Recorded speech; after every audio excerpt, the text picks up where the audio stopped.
failed. Let me start at the beginning.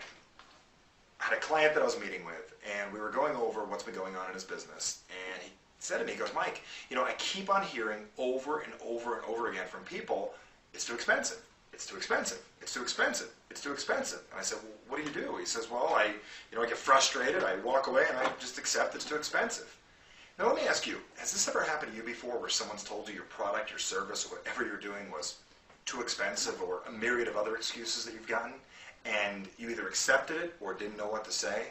Well, after today, I'm going to share with you a very simple technique that you can use right away, and I made some handy little flashcards to remind you how to do a 5-step process that is so simple, how to really diffuse anybody's excuse that they give you and really get to the point at hand, what's really going on, why they're saying what they're saying. Because a lot of times people just give you a blunt thing like it's too expensive or whatever it is, or I can't afford it. But let's focus on it's too expensive for right now.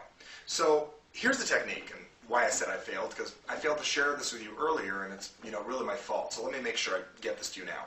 The first thing is, anytime someone says to you anything like it's too expensive, there's typically more to it than that. And if you just accept that, you're missing the real opportunity to connect or really market your product to another person. So when someone says it's too expensive, the first thing you have to do is opposite whatever they'd expect, because they're going to expect you to argue with them. Like, what do you mean it's too expensive? You know how it goes. The first thing you really want to do is step 1, which I call neutralize. See, it says neutralize.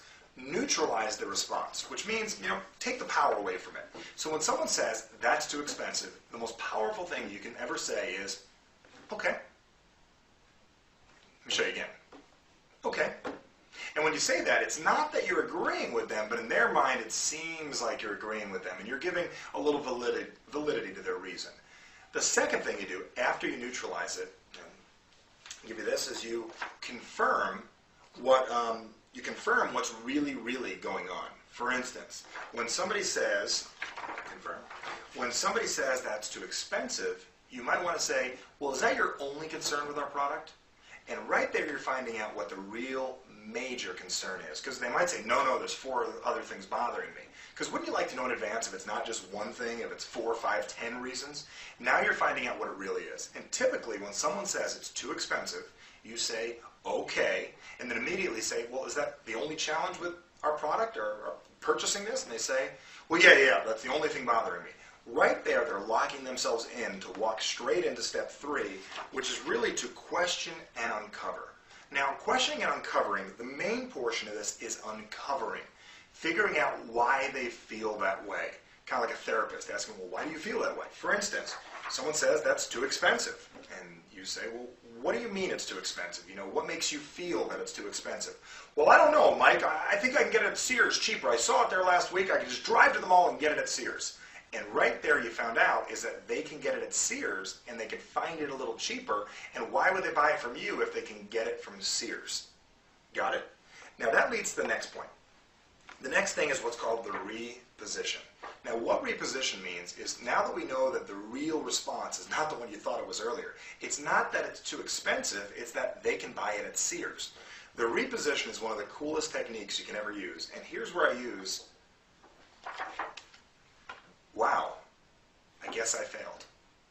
Now, saying I guess I failed is something they never typically hear. No one wants to admit that they failed, and no one wants to hear you failed. And if they do, they're going to be taken back and you're going to break their pattern a little.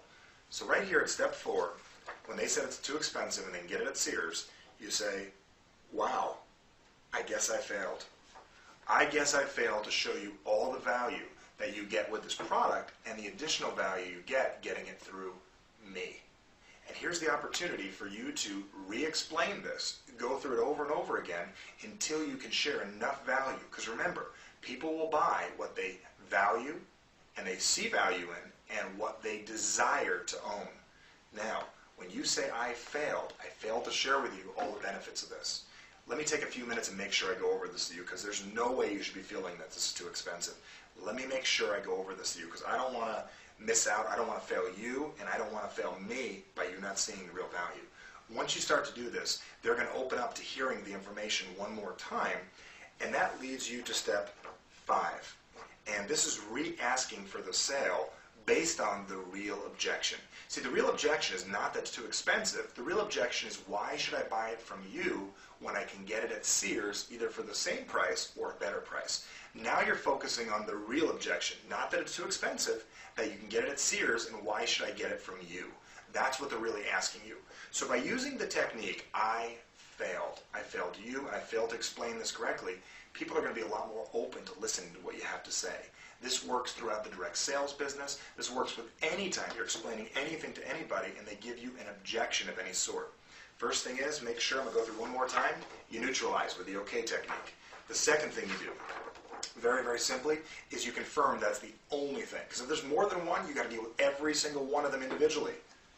The third thing is, you got a question, and you got to figure out what exactly do you mean by that. The fourth is reposition, and my favorite reposition technique is, I failed. I failed to explain to you all the value. Let me take the time to do that so I can go over with you in detail. I failed. And the last thing is, you got to re-ask for the sale over and over again. Continue to ask the conversation over and over again. Continue the conversation over and over again until you can overcome that response that you got.